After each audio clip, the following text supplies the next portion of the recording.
नमस्कार विद्यार्थी मित्रांनो, आज आपण पाठ दुसरा इतिहास लेखन भारतीय परंपरा याचा अभ्यास करणार आहोत। इतिहास लेखन भारतीय परंपरांचा विचार करत असताना आपण प्राचीन इतिहास लेखन, मध्ययुगीन इतिहास लेखन, आधुनिक इतिहास लेखन, त्यातच ब्रिटिश काळातील इतिहास लेखन आणि तदनंतर स्वातंत्र्योत्तर काळामध्ये इतिहासाचं लेखन करताना काय विचार केला गेला या संदर्भातला अभ्यास आपण आज करणार आहोत। स्वातंत्र्योत्तर कालखंडाचा जर आपण विचार केला तर थोडा पूर्वीचा इतिहास अभ्यासणं गरजेचं आहे। जसं राजे, महाराजे, घराणी त्यांनी केलेले युद्ध, लढाया या संदर्भातला इतिहास आधीपर्यंत लिहिला गेला, पण स्वातंत्र्योत्तर काळानंतर या सगळ्या क्षेत्रांमध्ये हळूहळू बदल होत गेले। पूर्वी राजे, महाराजे, देव, देवता यांच्या ऐवजी आता सामाजिक, सांस्कृतिक आणि आर्थिक या क्षेत्रांमध्ये इतिहास लेखनाला सुरुवात झाली। स्वातंत्र्योत्तर काळामध्ये समाज असेल, विज्ञान असेल, अर्थव्यवस्था असेल, विविध प्रकारच्या राजकीय प्रणाली असतील, धार्मिक विचारसरणी असतील, वेगवेगळ्या प्रकारचे सांस्कृतिक पैलू असतील, या सगळ्या गोष्टींचा अभ्यास स्वातंत्र्योत्तर कालखंडामध्ये इतिहास लेखनाच्या बाबतीत केला गेला आहे। मग स्वातंत्र्योत्तर काळामध्ये जे इतिहास लेखन झालं ते इतिहास लेखनाचे 3 वैचारिक प्रवाह आपल्या नजरेसमोर येतात। पहिला जो वैचारिक प्रवाह होता तो मार्क्सवादी इतिहासाचा होता। दुसरा वैचारिक प्रवाह हा वंचितांचा इतिहासाचा होता आणि तिसरा वैचारिक प्रवाह हा स्त्रीवादी इतिहास लेखनाचा होता। पाश्चात्य इतिहास परंपरांमध्ये सुद्धा आपण स्त्रीवादी इतिहास लेखनाबद्दल अभ्यासून घेतलं आणि भारतीय परंपरांमध्ये सुद्धा आपल्याला स्त्रीवादी इतिहास लेखनाचा अभ्यास करायचा आहे। मग ह्या विचार पैलूंपैकी जो पहिला विचार प्रवाह आहे तो म्हणजे मार्क्सवादी इतिहास लेखन। मार्क्सवादी इतिहास लेखन ज्या इतिहासकारांनी केलं त्यांनी आपल्या नजरेसमोर अर्थव्यवस्था किंवा आर्थिक परिस्थितीला समोर ठेवून इतिहासाचं लेखन केलेलं आपल्या लक्षात येईल। मग या मार्क्सवादी इतिहास लेखनामध्ये 3 गोष्टींचा विचार त्यांनी केला। एक, उत्पादनाची साधनं, उत्पादनाची पद्धत हे दुसरं, आणि तिसरा महत्वाचा घटक यात होता की ह्या सर्व उत्पादन प्रक्रियेमध्ये मानवाचा संबंध येतो तरी कुठे। या 3 गोष्टी विचारात घेऊन मार्क्सवादी इतिहास लेखनाला सुरुवात झाली। याचा अर्थ आपण असं म्हणू शकतो की सर्वसामान्य लोकांच्या जीवनावर समाजामध्ये घडणाऱ्या घटनांचा परिणाम काय होतो, त्यामुळे समाज जीवनामध्ये बदल काय होतो हे मार्क्सवादी इतिहास लेखनामध्ये नमूद केलेले आहे। जर आपण समाजाचा विचार केला तर समाजामध्ये विविध प्रकारचे स्तर आहेत। समाजामध्ये विविध प्रकारच्या जाती व्यवस्था आहेत आणि या जाती व्यवस्थेचा प्रभाव आणि जाती व्यवस्थेमधील बदल जर तुम्हाला समजून घ्यायचे असतील तर तुम्हाला मार्क्सवादी इतिहासाचा अभ्यास करणं गरजेचं आहे। मग कोणकोणत्या इतिहासकारांनी मार्क्सवादी इतिहासाचं लेखन करायला सुरुवात केली तर या प्रामुख्याने ज्या व्यक्तीचं नाव भारतामध्ये घेता येईल ती व्यक्ती म्हणजे दामोदर धर्मानंद कोसंबी। ह्या व्यक्तीने मार्क्सवादी इतिहास लेखनाला भारतामध्ये सुरुवात केली। तुम्हाला आश्चर्य वाटेल की ह्या व्यक्तीच्या कार्याचा आढावा घेऊन भारत सरकारने त्यांच्यावर एक टपाल तिकीट सुद्धा तयार केलेले. म्हणजे ह्या व्यक्तीचं इतिहास लेखनामध्ये असलेलं योगदान, त्या आधारावर त्यांना भारतीय टपाल व्यवस्थेमध्ये सुद्धा मान सन्मान दिला गेला. त्यानंतर श्रीपाद अमृत डांगे ज्यांनी भारतीय कम्युनिस्ट पक्षाची स्थापना केलेली होती आणि एका पुस्तकाचं त्यांनी लेखन केलेलं आहे. ते पुस्तक म्हणजे प्रिमिटिव्ह कम्युनिझम टू स्वेलरी, ह्या पुस्तकाचं लेखन श्रीपाद अमृत डांगे यांनी केलेले आहे. मार्क्सवादी इतिहास लेखनामध्ये तिसरा जो विचारवंत आहे त्याचं नाव आहे राम शरण शर्मा आणि चौथा व्यक्ती आहे कॉम्रेड शरद पाटील. ह्यांसारख्या व्यक्तींनी भारतामध्ये मार्क्सवादी इतिहास लेखनाला सुरुवात केली. हा आपला पहिला वैचारिक प्रवाह स्वातंत्र्योत्तर काळानंतरच्या इतिहास लेखनाबाबतचा.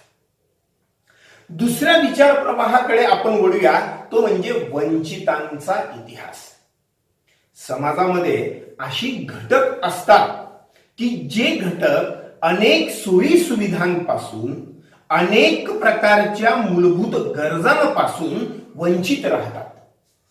त्यांना त्या गरजांची पूर्तता सुद्धा करता येत नाही. म्हणजेच ज्या ज्या घटकांचा समावेश वंचित घटकांमध्ये होतो त्यांचा विचार करून जो इतिहास लिहिला गेला तो वंचितांचा इतिहास म्हणून ओळखला जातो. अर्थातच वंचितांचा इतिहास जेव्हा तुम्ही अभ्यासणार तेव्हा तुमच्या असं लक्षात येईल की मार्क्सवादी विचारसरणीचा प्रभाव वंचितांच्या इतिहास लेखनामध्ये आपल्याला दिसून येतो. साहजिक आहे, समाजामध्ये दोन प्रकारची वर्ग असतात, एक श्रीमंत वर्ग आणि एक गरीब वर्ग. बऱ्याचदा असं होतं, बऱ्याचदा म्हणण्यापेक्षा प्रत्येक वेळी असं होतं की समाजातला सर्व सोयी सुविधा असणारा वर्ग हा सोयी सुविधा नसणाऱ्या वर्गाचं शोषण करतो. वंचितांचा इतिहास जो लिहिला गेला तो आर्थिक शोषणाच्या माध्यमातून लिहिला गेला. म्हणजे ज्या घटकाचं समाजामध्ये शोषण झालं त्या घटकांचा विचार डोळ्यासमोर ठेवून वंचितांचा इतिहास भारतामध्ये लिहिला गेला. आणि ह्या इतिहासाची सुरुवात एका इटालियन इतिहासकाराने केली आहे, त्याचं नाव आहे अँटोनियो ग्राम्ची, ज्यांनी लोक परंपरेच्या माध्यमातून वंचितांच्या इतिहास लेखनाला सुरुवात केली. आणि भारतामध्ये मित्रांनो तुम्हाला सांगण्याची गरज नाहीये, ज्या दोन व्यक्तींमुळे या वंचित घटकांना समाजामध्ये न्याय मिळाला, शोषणापासून मुक्ती मिळाली आणि समाजामध्ये सामाजिक स्थानाबरोबर राजकीय, आर्थिक आणि शैक्षणिक स्थान, धार्मिक आणि सांस्कृतिक स्थान सुद्धा प्राप्त झालं, तो समाज घटक आणि त्यांच्या उद्धारासाठी लढणारी व्यक्ती म्हणजे महात्मा ज्योतिबा फुले आणि डॉक्टर बाबासाहेब आंबेडकर, ज्यांनी भारतामध्ये वंचितांच्या इतिहास लेखनाला सुरुवात केली आहे. पण या वंचितांच्या इतिहास लेखनाला महत्व जर कुणी प्राप्त करून दिलं असेल तर तो व्यक्ती आहे रणजित गुहा. रणजित गुहा यांनी भारतामध्ये वंचितांच्या इतिहासाला महत्वाचं स्थान मिळवून दिलं. आणि त्याच्या आधी वंचितांच्या इतिहासाचं लेखन महात्मा फुले आणि डॉक्टर बाबासाहेब आंबेडकर यांनी केलं. महात्मा फुले, ज्यांना आपण दलित चळवळीचे प्रणेते असं म्हणतो, त्यांनी गुलामगिरी, शेतकऱ्यांचा असूड आणि सार्वजनिक सत्यधर्म या व्यतिरिक्त आणखीन अनेक ग्रंथांचं लेखन केलं. पण त्यातल्या त्यात गुलामगिरी नावाचा त्यांचा जो ग्रंथ होता, पुस्तक होतं, त्या पुस्तकामध्ये समाजाच्या तळागाळातील म्हणजे शूद्रातिशूद्र या घटकाचा समावेश केलेला होता. आपणास ज्ञात असेल, मनु नावाच्या ऋषीने मनुस्मृती नावाचा ग्रंथ लिहून काढला आणि त्या ग्रंथामध्ये त्याने एक वर्ण व्यवस्था तयार केलेली होती. ब्राह्मण, क्षत्रिय, वैश्य आणि शूद्र, आणि या शूद्रांच्याही खाली असणारा तळागाळातला एक वर्ग म्हणजे अतिशूद्र. गुलामगिरी नावाच्या आपल्या पुस्तकामधून शूद्रातिशूद्रांच्या इतिहास उलगडून काढण्याचं सामर्थ्य महात्मा ज्योतिबा फुले यांच्या कार्यामध्ये होतं. ते असं म्हणायचे की धर्माच्या आणि जातीच्या नावाखाली समाजाची विभागणी करू नका. याने समाजाची उन्नती किंवा प्रगती होणार नाही. समाजामध्ये 3 घटक असे आहेत की ज्यांना न्याय मिळत नाही, ज्यांच्यावर अन्याय केला जातो, ज्यांचं समाजामध्ये शोषण केलं जातं. ते 3 घटक म्हणजे स्त्री, शूद्र आणि अतिशूद्र. तर ह्या घटकांचं शोषण समाजामध्ये थांबलं पाहिजे, यांच्यावरचा अन्याय दूर झाला पाहिजे आणि न्याय्य वागणूक या वर्गाला मिळाली पाहिजे, असा विचार महात्मा ज्योतिबा फुले यांनी गुलामगिरी नावाच्या आपल्या पुस्तकामध्ये नमूद केलेला आहे. आणि ज्यांना दलितांचा उद्धारक असं म्हटलं जातं ते म्हणजे डॉक्टर भीमराव रामजी आंबेडकर, अर्थातच बाबासाहेब आंबेडकर, ज्यांनी असं म्हटलंय की समाज एका उतरंडीप्रमाणे आहे आणि या उतरंडीच्या अगदी तळाशी दाबला गेलेला जो वर्ग आहे तो वर्ग म्हणजे दलित वर्ग, अस्पृश्य वर्ग. आणि जोपर्यंत समाजातला हा तळागाळातला वर्ग स्वतःच महत्व समाजामध्ये प्रस्थापित करत नाही, तोपर्यंत समाजात समता प्रस्थापित होणार नाही. दलित वर्गाचं समाजामध्ये योगदान नाहीये का? एक माणूस म्हणून त्यांना जगण्याची किंमत नाहीये का? किंवा समाज त्यांना माणूस म्हणून का जगू देत नाही, असा विचार त्यांनी व्यक्त केला. ते असं म्हणतात की दलित वर्गावर केलं जाणारं शोषण किंवा दलित वर्गावर केला जाणारा अन्याय दूर झाला पाहिजे. सामाजिक आणि राजकीय क्षेत्रामध्ये दलितांचं कार्य आहे, पण त्या कार्याची दखल न घेतली गेल्यामुळे दलित वर्ग अनेक सोयी सुविधांपासून दुर्लक्षित राहिलेला आहे. म्हणून यांचा समावेश समाज व्यवस्थेमध्ये केला पाहिजे. पूर्वी आपण बघितलंय की वसाहतवादी आणि राष्ट्रवादी इतिहास लेखन जेव्हा झालं तेव्हा या दलितांना त्या लेखनामध्ये कुठल्याही प्रकारचा आसरा, स्थान दिलं गेलं नाही. डॉक्टर बाबासाहेब आंबेडकर यांनी आपले विचार वेगवेगळ्या ग्रंथांमधून मांडलेले आहेत, पण त्यांचे गाजलेले 2 ग्रंथ म्हणजे हू वेअर द शूद्रास आणि द अनटचेबल्स. आपल्या या 2 ग्रंथातून समाजाच्या उद्धारासाठी, समाजामधील दलित घटकांच्या उद्धारासाठी कार्य करणारी ही महान विभूती या भारतभूमीमध्ये घडून आलेली आहे.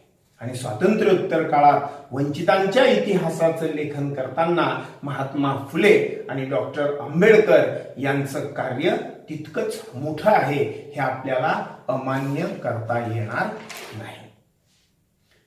यानंतरच्या आपण एका वेगळ्या घटकाकडे वळूया, स्त्रीवादी इतिहास लेखन. जसं पाश्चिमात्य परंपरांमध्ये सीमा द वॉ या विदुषीने स्त्रीवादी इतिहास लेखनाला सुरुवात केली, तशीच भारतामध्ये सुद्धा स्त्रीवादी इतिहास लेखनाला सुरुवात झाली.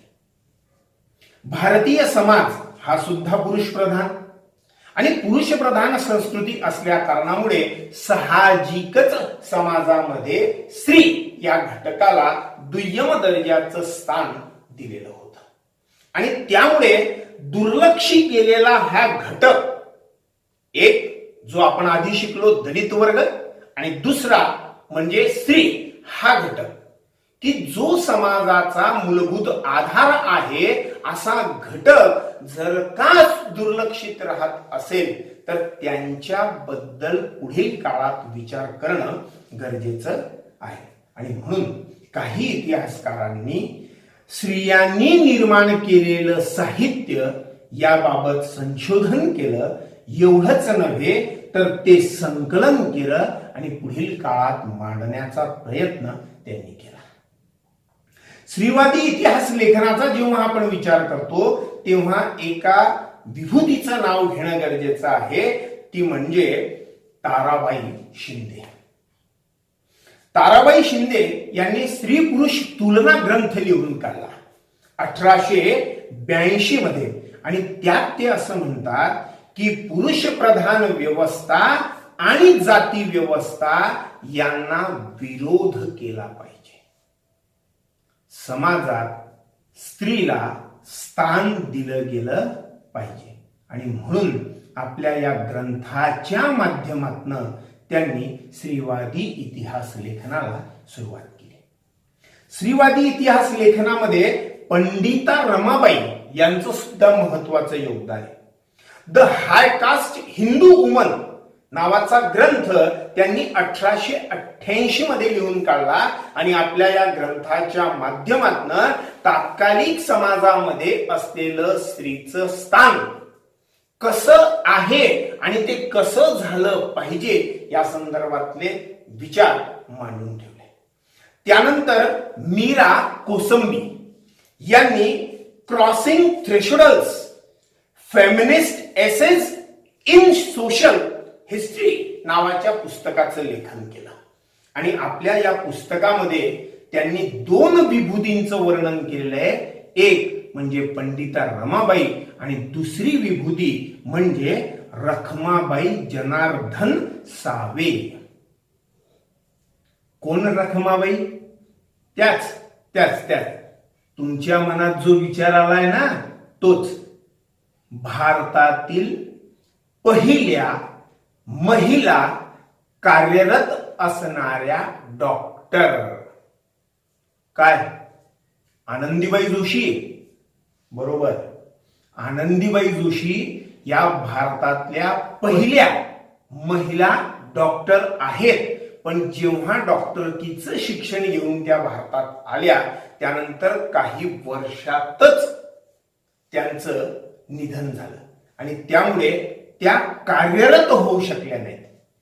पंडिता रखमाबाई ज्या आहेत त्या मात्र भारतामध्ये कार्यरत असणाऱ्या पहिल्या महिला डॉक्टर म्हणून ओळखल्या जातात.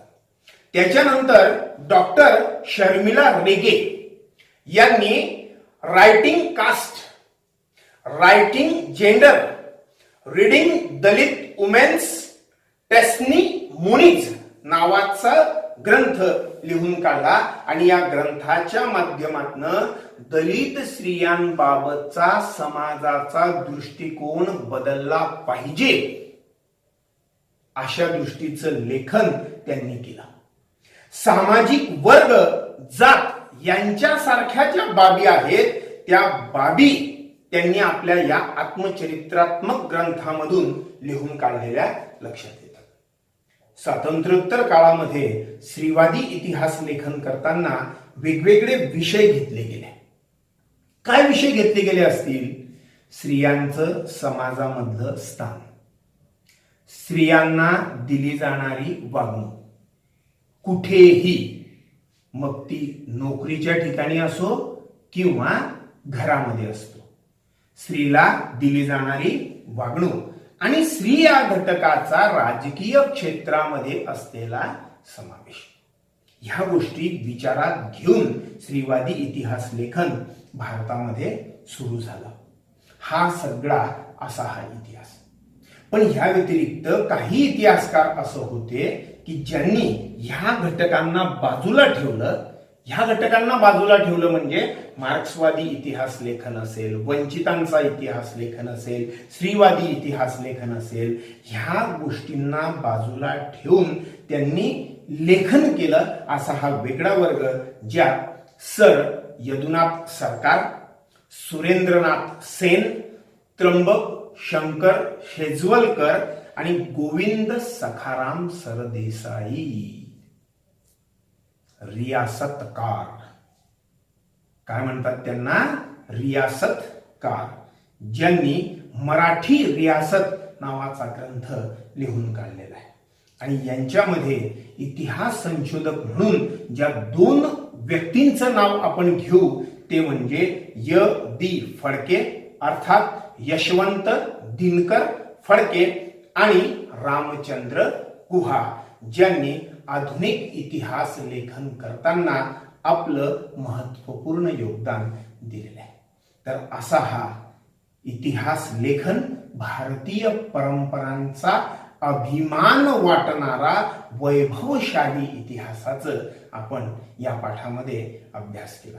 आणि नक्कीच तुम्हाला हा पाठ आवडला असेल. जर आवडला असेल तर तुम्ही चॅनलला निश्चितच सबस्क्राईब कराल. धन्यवाद.